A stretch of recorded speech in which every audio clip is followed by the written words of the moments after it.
Dear student, welcome to in my YouTube channel KV physics 11।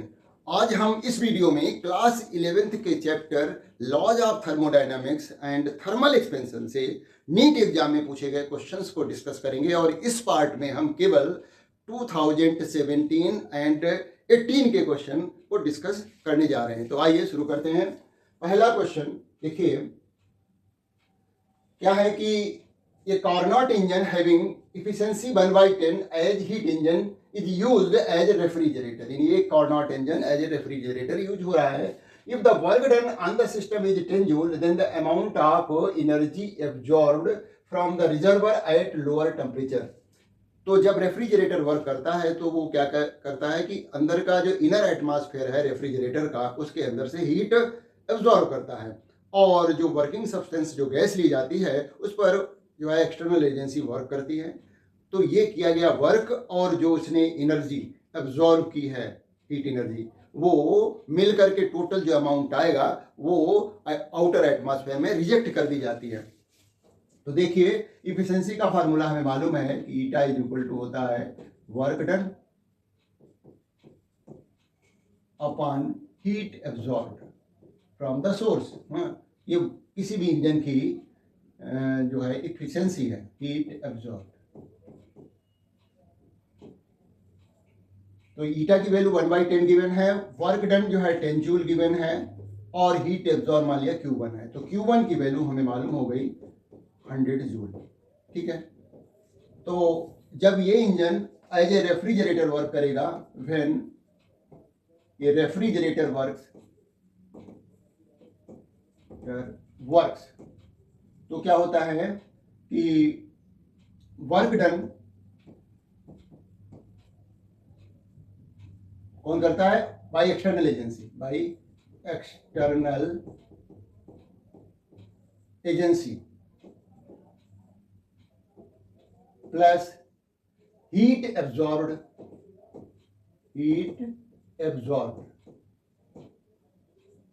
Is equal to होता है heat rejected. तो जितनी heat, क्योंकि जब ये रिवर्स ऑर्डर में वर्क करेगा इंजन, तो हीट रिजेक्टेड कितनी होगी? 100 जूल होगी, है ना। तो वर्क डन हमें मालूम है, मतलब इसको हम मैथमेटिकल फॉर्म में लिखें तो W plus Q2 is equal to हो जाएगा Q1 के 10 जूल प्लस Q2 पता ही करना है। Q1 की वैल्यू हम निकाल चुके हैं 100। तो Q2 इज इक्वल टू आ गया 100 minus 10 is equal to 90 joule जो है होगी वो हीट एब्जॉर्ब होगी from the reservoir at lower temperature. मतलब अंदर से इतनी हीट 90 जूल हीट एब्जॉर्ब करेगा ये जब एज ए रेफ्रिजरेटर वर्क करेगा। अगला क्वेश्चन देखें। ये भी एम्स 2017 का क्वेश्चन है, इसके पहले वाला नीट का क्वेश्चन था। तो यहां पर दिया गया है कि 1 mole of an ideal diatomic gas, कैसी गैस है? डाई एटॉमिक है, undergoes transition from A to B along the path AB as shown here। The change in the internal energy of the gas during the transition A to B, PV diagram given है, और हमें change in internal energy पता करनी है। तो जैसा कि दिख रहा है कि यहाँ पर इस डायटॉमिक गैस का एक्सपेंशन हो रहा है, क्योंकि वॉल्यूम जो है इंक्रीज हो रहा है। ए स्टेज में वॉल्यूम 4 मीटर क्यूब था, बाद में जो है 6 मीटर क्यूब हो गया है। इसका मतलब इसकी इंटरनल एनर्जी क्या होनी चाहिए? डिक्रीज होनी चाहिए। तो चेंज इन इंटरनल एनर्जी जब हम निकालेंगे तो नेगेटिव आंसर आना चाहिए। इसका मतलब बी और सी में से ही कोई करेक्ट है। तो चेंज इन इंटरनल एनर्जी का फार्मूला जो होता है, change in internal energy is equal to होता है NCV डेल्टा T। तो यहां पर जब गैस एक्सपेंशन हो करेगी तो वर्क डन, ये हमारी क्वेश्चन नंबर निकालते हैं, ले लेते हैं। तो हमें बाय आइडियल गैस इक्वेशन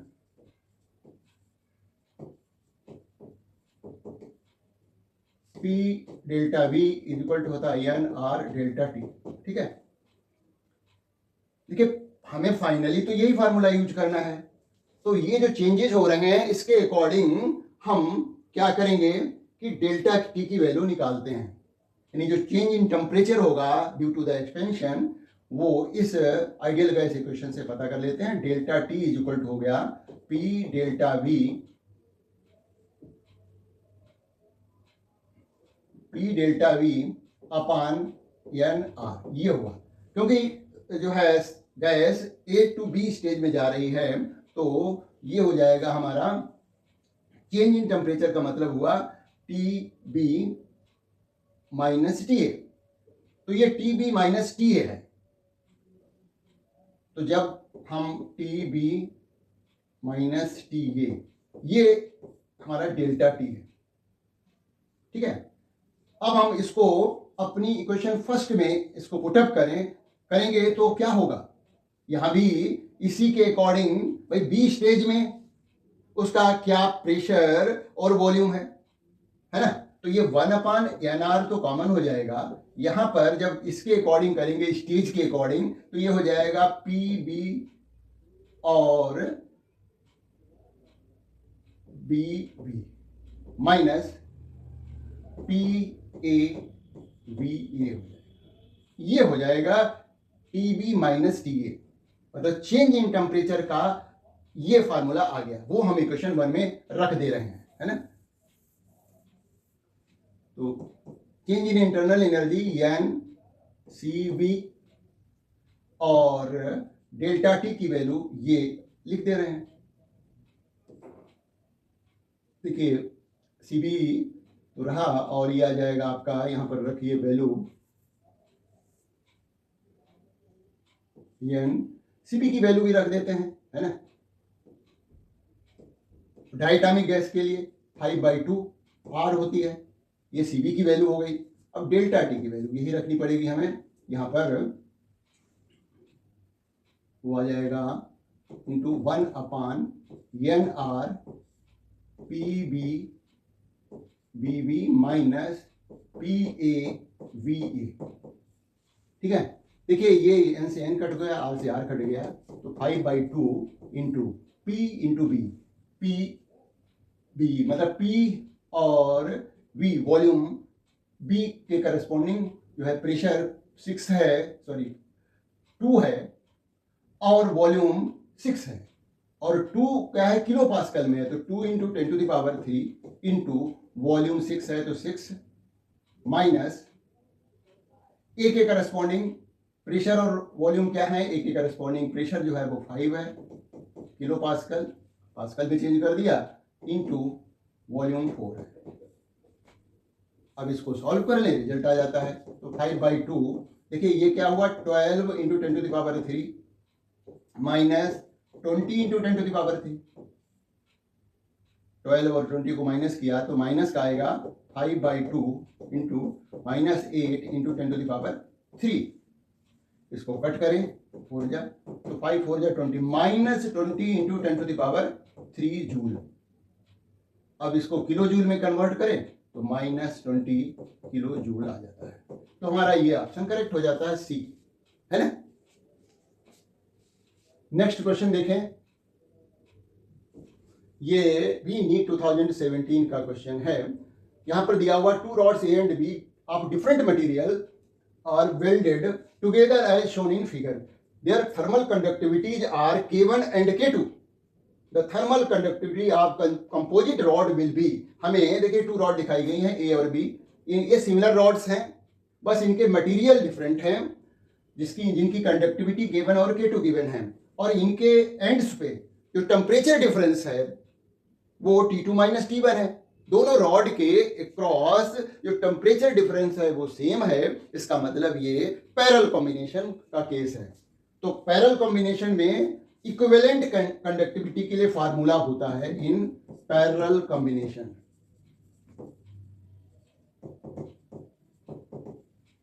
वो होता है कि इक्विवेलेंट इज इक्वल टू होता है K1 plus K2 dash dash dash KN upon A1 plus A2 plus AN। तो यहां पर देखिए एरिया सेम है, 2 ही रॉड है, तो उसके अकॉर्डिंग ये फार्मूला हमारा बन जाएगा K1A प्लस K2A अपान A1 plus A1 plus A2 मतलब A प्लस A। तो इस तरह से A कॉमन हो गया, ये हो गया K1 प्लस K2 अपान 2A, कट हो गया A, तो आ गया हमारा K1 प्लस K2 अपान 2। ये आ गया equivalent thermal conductivity of composite rod. तो हमारा ए ऑप्शन करेक्ट हो जाता है। आगे बढ़ते हैं। देखिए क्वेश्चन नंबर जो हमारा है वो है 4। ये भी नीट 2017 का क्वेश्चन है। एक्चुअल में जो अलग अलग जो है सेट्स होते हैं नीट एग्जाम में, कई बार उस पर्टिकुलर चैप्टर से अलग अलग सेट में अलग अलग क्वेश्चंस पूछे जाते हैं। तो इसलिए जो है कई बार क्या होता है, लगता है कि 17 में बहुत सारे क्वेश्चन एक ही चैप्टर से आ गए, ऐसा नहीं है, क्योंकि वो सेट वाइज अलग अलग होते हैं। तो इसलिए जो है यहाँ पर दिख रहा होगा। क्वेश्चन नंबर 4 क्या है कि spherical black body with radius 12 centimetre radiates 450 watt power at 500 kelvin. If the radius were halved and the temperature is doubled, the power radiated in watt would be. तो यहाँ पर पावर रेडिएटेड के लिए हमें Stephen's formula लगाना पड़ेगा। By Stefan's law power radiated P is equal to होता है sigma A T to the power 4। यहां पर 2 सिचुएशंस हैं, है ना। स्फेरिकल बॉडी है, तो स्फेरिकल यहां पर ये क्या है, स्टीफेंस कांस्टेंट है, A एरिया है और T उसका एब्सोल्यूट टेम्परेचर है। तो एरिया देखिए क्या हो जाएगा, देखिए स्फेरिकल बॉडी का सरफेस एरिया जो होता है 4 पाई R स्क्वायर होता है, ये एरिया हो गया। अब कहा जा रहा है रेडियस को हाफ कर दिया गया, तो A डैश क्या हो जाएगा, देखिए A dash is equal to हो जाएगा 4 पाई R बाई 2 का होल स्क्वायर, मतलब ये हो जाएगा 1/4 इंटू 4 पाई R स्क्वायर। मतलब जो हमारा एरिया है A डैश न्यू एरिया, तो वो हो जाएगा A/4, क्योंकि ये देखिए ये तो A हो गया /4 है, तो A dash is equal to हो जाएगा A/4। तो 2 डिफरेंट सिचुएशन के लिए हम इस फार्मूले को मॉडिफाई कर लेते हैं। टेम्परेचर जो है T डैश जो होगा वो 2T ले लेंगे हम, है ना, डबल हो रहा है टेम्परेचर। तो ये हो जाएगा यहाँ पर P2/P1 इज इक्वल टू, ये तो स्टीफेंस कांस्टेंट है वो तो हट जाएगा, ये आ जाएगा A2/A1 इंटू T2/T1 का पावर 4 P2 तो हमें पता ही करना है, और P1 गिवन है 450 वॉट। T एरिया A2 जो हो गया वो A/4 हो गया, पहले A था। टेम्परेचर बाद में 2T हो गया, पहले T था, पावर 4, तो A से A कट गया, T से T कट गया, तो देखिए ये आ गया 1/4 into 2 raise to the power 4 मतलब 16, 4 4 जा 16, ठीक है। अब 450 को उधर भेज देंगे, 4 से मल्टीप्लाई हो जाएगा तो P2 पता लग जाएगा, यानी P2 इज इक्वल टू हो गया 450 इंटू 4, तो ये मल्टीप्लाई करेंगे तो 1800 वॉट आंसर आ जाएगा। बहुत ही सिंपल क्वेश्चन है, स्टीफेंस लॉ अप्लाई किया गया है डायरेक्ट। नेक्स्ट देखिए क्वेश्चन नंबर 5। ये नीट 2018 का क्वेश्चन है। The power radiated by the black body is P and it radiates the maximum energy at the wavelength lambda naught. If the temperature of the black body is now changed so that it radiates the maximum energy at the wavelength 3/4 lambda naught, the power radiated by it become Np. The value of N. तो हमें यहाँ पर veins displacement law apply करना है, जिससे कि हमें पता लगता है कि जो जैसे जैसे किसी बॉडी का टेम्परेचर इंक्रीज होता है तो वो बॉडी जो एनर्जी रेडिएट करती है उसकी वेवलेंथ जो है वो डिक्रीज होती चली जाती है। तो भाई वेन्स डिस्प्लेसमेंट लॉ जो है वो lambda is inversely proportional to absolute temperature, ये लैम्डा मैक्स होता है वैसे तो। अब जैसे जैसे टेम्परेचर राइज करता है वेवलेंथ, इमिटेड वेवलेंथ डिक्रीज होती चली जाती है, और ऐसा यहाँ भी हो रहा है। देखिए किसी पर्टिकुलर टेम्परेचर पर जो वेवलेंथ इमिट हो रही थी लैम्डा नॉट थी, और बाद में उसकी वेवलेंथ हो गई 3/4 लैम्डा नॉट। इसका मतलब यहां पर टेम्परेचर राइज हुआ होगा, है ना, ये भी पता लग गया। तो इससे हम इन 2 डिफरेंट सिचुएशन के लिए फार्मूला मॉडिफाई कर लेंगे इसी के हेल्प से। तो ये वेन्स डिस्प्लेसमेंट लॉ हुआ क्या, lambda max into T is equal to होता है कांस्टेंट, ये है। तो फॉर टू डिफरेंट सिचुएशन, देखिए जब तक हमें यहाँ पर टेम्परेचर नहीं पता लगेगा कि वो उस बॉडी का टेम्परेचर क्या रहा होगा, तब तक हम पावर रेडिएटेड में रिलेशन नहीं निकाल सकते, क्योंकि पावर रेडिएटेड तो स्टीफेंस लॉ से निकलेगा ना कि वेन्स डिस्प्लेसमेंट लॉ से निकलेगा, है ना। हाँ, इसकी हेल्प से हम टेम्परेचर निकाल सकते हैं, क्योंकि बिकॉज वेव लेंथ में रेशियो गिवन है ना। तो यहाँ पर हम कह सकते हैं कि lambda max 1 into T1 is equal to हो जाएगा लैम्डा मैक्स 2 इंटू T2, है ना। तो lambda max 1 upon lambda max 2 is equal to हो जाएगा T2 अपान T1।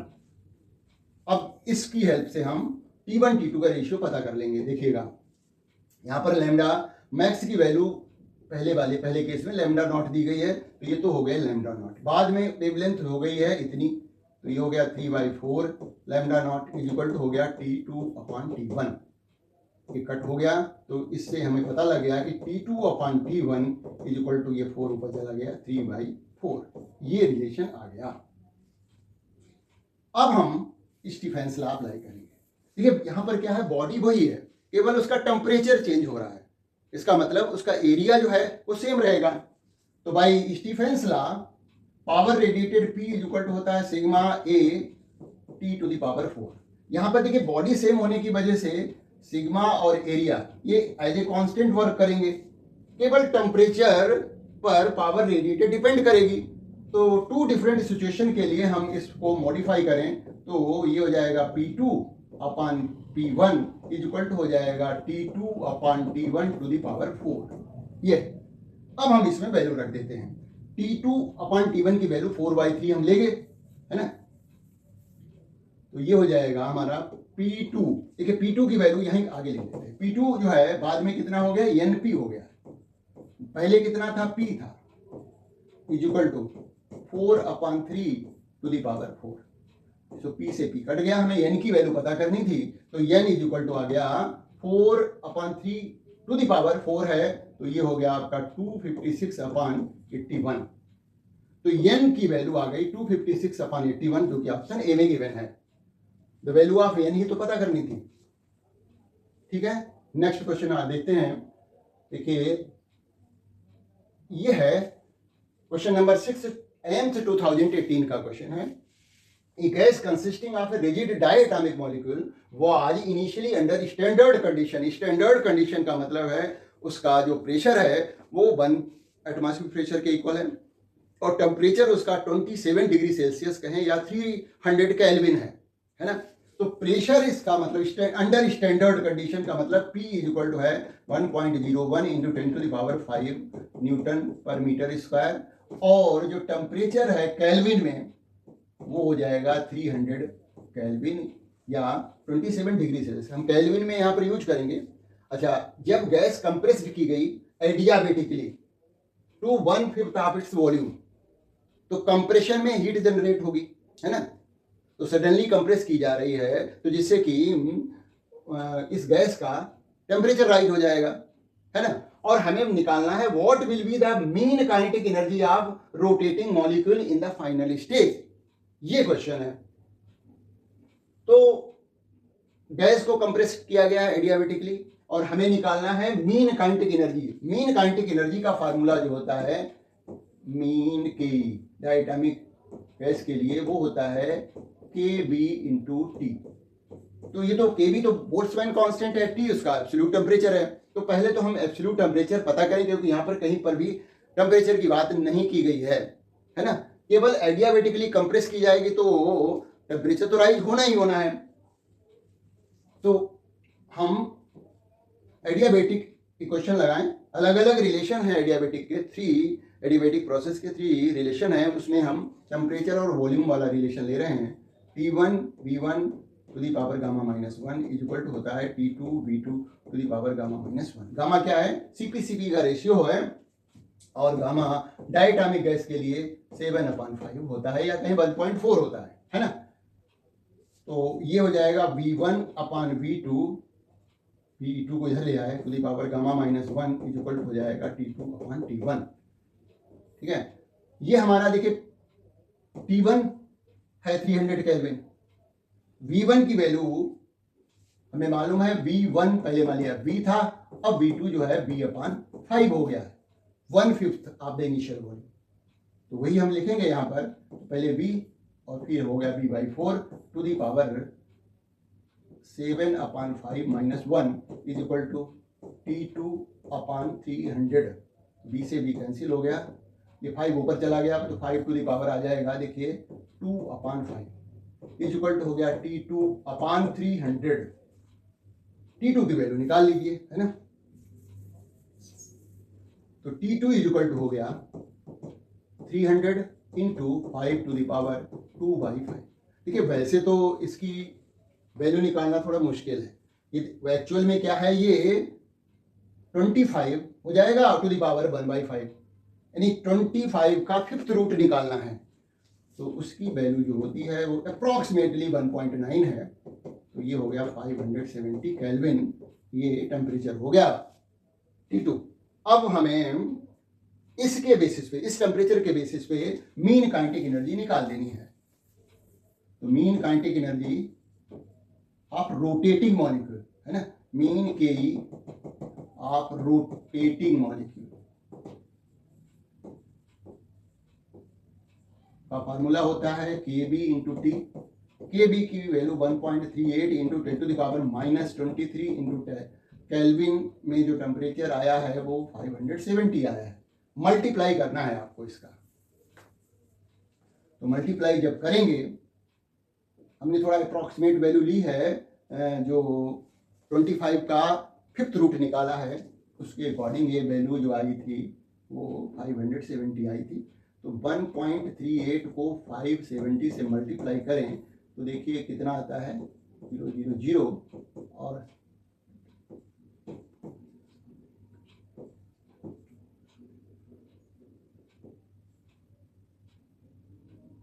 ये आया। अब 5 से और करना रह गया, अभी 5 से करिए, 5 8 जा 40, 4 कैरी, 5 3 जा 15, 4 19, 1 कैरी और 5 1 जा 5 1 6।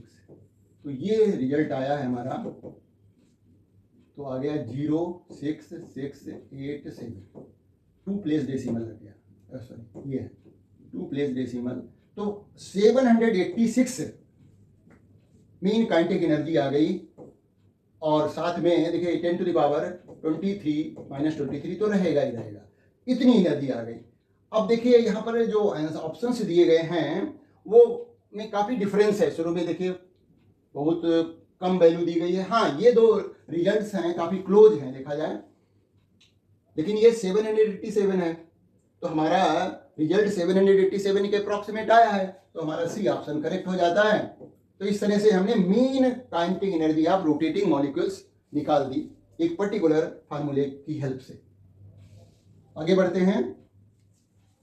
अब देखिए ये क्वेश्चन नंबर 7 जो है वो नीट 2018 का है। ए सैंपल यहाँ पर है, ये sample of 0.1 gram of water at 100 degree Celsius and normal pressure जो दिया गया है वो ये है, यानी 1 एटमॉस्फेरिक प्रेशर है, require 54 calorie of heat energy to convert steam at 100 degree Celsius.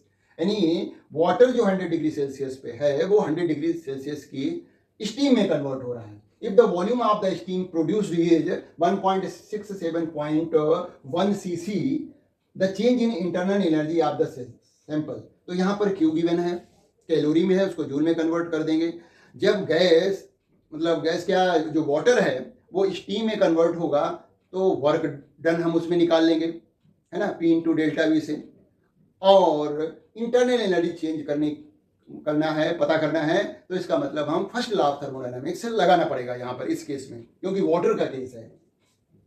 तो पहले तो हम V1 पता कर लेते हैं, बिकॉज ये यहाँ पर वाटर का जो मास दिया हुआ है इसको हमें वॉल्यूम में कन्वर्ट करना पड़ेगा, क्योंकि वर्क डन तो तभी निकलेगा P into delta we, final volume तो गिवन है। तो V1 पता करना है, वॉल्यूम इज इक्वल टू हो जाएगा मास अपॉन डेंसिटी। मास कितना है 0.1 अपॉन डेंसिटी वाटर की होती है 10 टू द पावर 3 किलोग्राम पर मीटर क्यूब, तो ये हो गया 0.1 इंटू 10⁻³ ये हो गया वॉल्यूम, है ना, मीटर क्यूब। अच्छा यहाँ पर, अच्छा ये तो ग्राम में दिया गया है, सॉरी, इसको हमें पहले केजी में कन्वर्ट करना पड़ेगा। देखिए केजी में नहीं दिया हुआ है ना, तो हमें 0.1 इंटू 10⁻³ यानी 1000 से डिवाइड कर दें पहले ही, है ना, तो ये केजी में आ गया। और डेंसिटी वाटर की 10⁻³ होती है, तो इस तरह से मिलाकर के 0.1 इंटू 10⁻⁻6 हो गया volume metre cube SI unit में। ये ग्राम में गिवन है, न कि केजी में। केजी में दिया होता तो डेंसिटी से डिवाइड करना पड़ता है ना। V2 कितना दिया गया, V2 इज इक्वल टू दिया हुआ है 167.1 cc। इसको भी हमें एसआई यूनिट में कन्वर्ट करना पड़ेगा, तो ये हो जाएगा 167.1 इंटू 10⁻⁻6 मीटर क्यूब। इसको हमें अब हम वर्क डन निकाल लें। वर्क डन होता है W इज इक्वल टू होता है P डेल्टा V। तो P कितना है 1.01, हम 3 छोड़ दे रहे हैं, अप्रॉक्सीमेट आंसर निकाल रहे हैं। देखिए कॉम्पिटिटिव एग्जाम में अप्रॉक्सीमेट आंसर तब निकालिए जब जो ऑप्शन गिवन है उनमें काफी गैप है, बहुत क्लोज है, तब तो माइन्यूटली आपको ध्यान देना पड़ेगा। अदरवाइज अप्रॉक्सीमेट आंसर से काम चल जाएगा हमारा। हमें तो इन्हीं चॉइसेस में से एक सेलेक्ट करना है ना। तो देखिए जो ऑप्शंस गिवन है उनमें बहुत काफी गैप है, तो अप्रॉक्सीमेट ले लीजिए। इसलिए हमने पॉइंट वो जो 3 था वो छोड़ दिया है, और 10⁵ है डेल्टा V। तो V2 कितना है, ये हमारा है 167.1 इंटू 10⁻⁻6 माइनस 0.1 इंटू 10⁻⁻6 ये, तो ये हो गया हमारा 1.01 इंटू 10⁵। इसको माइनस कर देंगे 0.1 तो आ जाएगा 167 इंटू 10⁻⁻6। अब हमारे पास रिजल्ट आया 1.01 इंटू 1.67 इंटू 10⁻⁻1 बचा केवल। 5 प्लस का है और 6 माइनस की पावर है, मल्टीप्लाई करना पड़ेगा यहाँ पर, और उससे हमें आइडिया लग जाएगा कि अप्रॉक्सीमेटली हमारा जो आंसर आ रहा है वो किस ऑप्शन के क्लोज है। तो देखिए 1.67 को मल्टीप्लाई करना है 101 से, इतने से। लेकिन अभी तो हम वर्क डन निकाल रहे हैं ना, ठीक है, अभी डायरेक्ट ये नहीं निकलेगा, तो फर्स्ट लॉ थर्मोडायनामिक्स लगाना पड़ेगा। तो यहाँ पर ये हो गया 167 और 000, और फिर से हमारा ये हो गया 761। तो वर्क डन जो है अभी आया है हमारा, वो आ गया है, देखिए 4 प्लेसेस के बाद डेसिमल लगाएंगे हम, और यहाँ पर ये डेसिमल नहीं है, 2 प्लेसेस के बाद लगना है। ये तो 167 है, न कि 1.67 है, नो 167 है, ये डेसिमल नहीं है। तो हमें 2 प्लेस के बाद डेसिमल लगाना पड़ेगा। तो रिजल्ट हमारा जो आएगा देखिएगा, ये 7 आया, 6 आया, और ये हमारा 8 आ रहा है, 16 आ रहा है, ठीक है ना। तो ये आया हमारा 168.67 इंटू 10⁻⁻1, मतलब 16.86 आ गया वर्क डन, ठीक है। क्योंकि हमें चेंज इन इंटरनल एनर्जी निकालना है, तो फर्स्ट लॉ ऑफ थर्मोडायनेमिक्स लगाएंगे। Q इज इक्वल टू होता है भाई first law of thermodynamics delta U plus W। तो delta U is equal to हो जाएगा Q माइनस W। अच्छा हाँ, Q भी अभी हमें कैलोरी में गिवन है, कैलकुलेशन वाला क्वेश्चन है, तो Q की वैल्यू भी चेंज करनी पड़ेगी जूल में। 54 कैलोरी गिवन है, तो 54 इंटू अप्रॉक्सीमेटली 4.2 कर देते हैं। तो 54 इंटू 4.2 करें तो क्या रिजल्ट आएगा, देखिए 4 2 जा 8 हो जाएगा, और 2 5 जा 10, और 4 से इसको मल्टीप्लाई किया तो 4 4 जा 16, और 4 5 जा 20 21। तो ये आ गया 226.8, तो ये आ गया 226.8 जूल। अब हम वैल्यू रख दें, तो Q की वैल्यू आई 226.8 माइनस 16.86, माइनस करेंगे।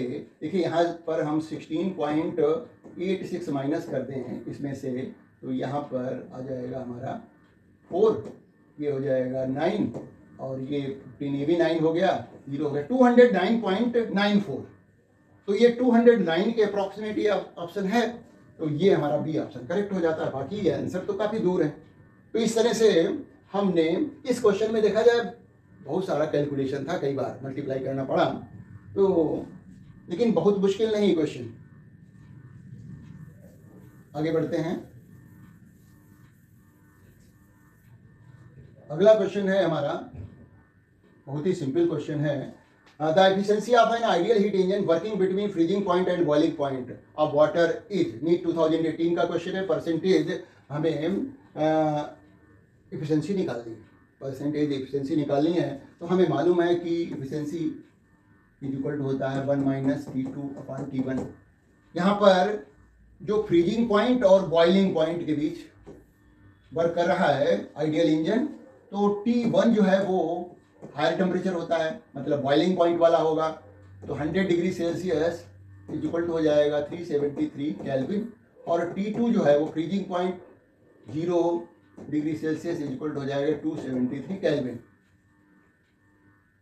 अब 1 माइनस 273/373, तो इस तरह से इसको सॉल्व करेंगे तो आ जाएगा 100/373। परसेंटेज निकालना है, percentage efficiency is equal to हो जाएगा 100/373 इंटू 100, है ना। अप्रॉक्सीमेट निकाल लीजिए, क्योंकि देखिए यहाँ पर भी ऑप्शंस में काफ़ी गैप है।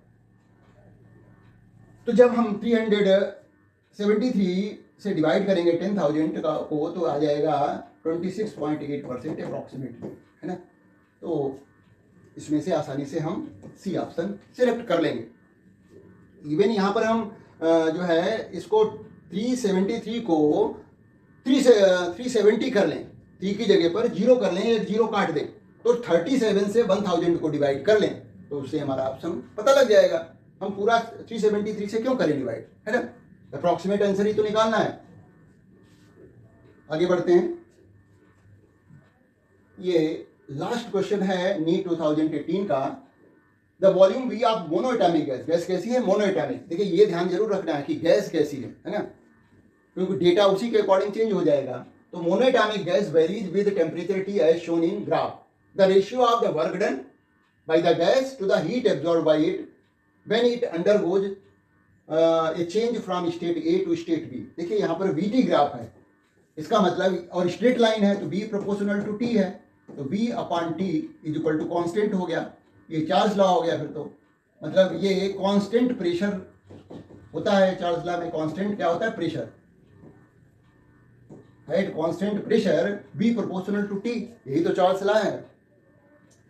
हमें यहाँ पर रेशियो निकालना, work done by the gas to the heat absorb, है ना। तो work done P into delta भी होता है वर्क डन, है ना।